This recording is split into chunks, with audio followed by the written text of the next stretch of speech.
दोस्तों हाल ही में जर्मनी के फॉरेन मिनिस्टर इंडिया में आए थे और अपने काउंटर पार्ट एस जयशंकर से मिले। प्रेस के साथ बातचीत के दौरान एस जयशंकर से फिर से वही सवाल पूछा गया कि इंडिया अभी भी रशिया से सस्ते दामों में क्यों ऑयल परचेज कर रहा है। India is funding the Ukraine war. इसके जवाब में एस जयशंकर ने जो बताया मैं चाहता हूँ वो आप सुने।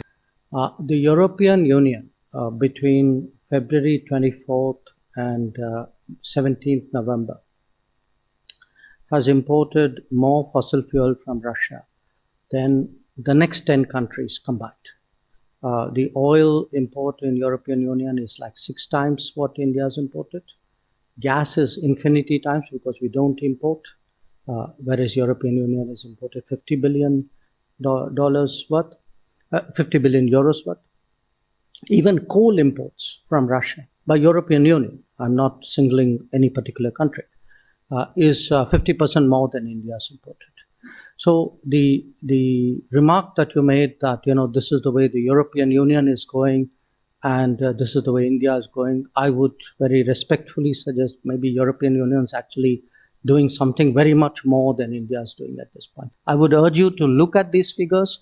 There's actually a website called Russia Fossil Fuel Tracker. It would give you, country by country who's really importing what, and I suspect that might be very, very helpful.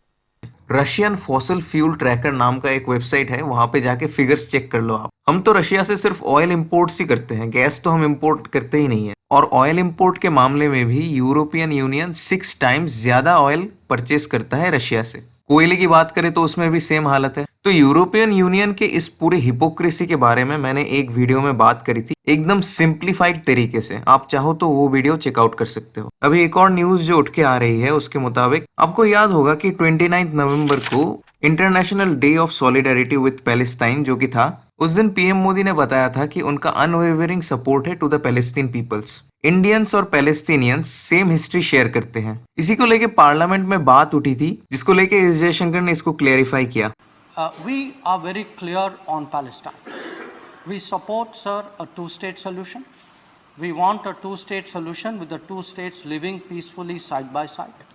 Some of the members suggested somewhere that our support or empathy for the Palestinians had changed. In fact, our financial support for the Palestinian Refugee Welfare Agency has gone up in the tenure of this government.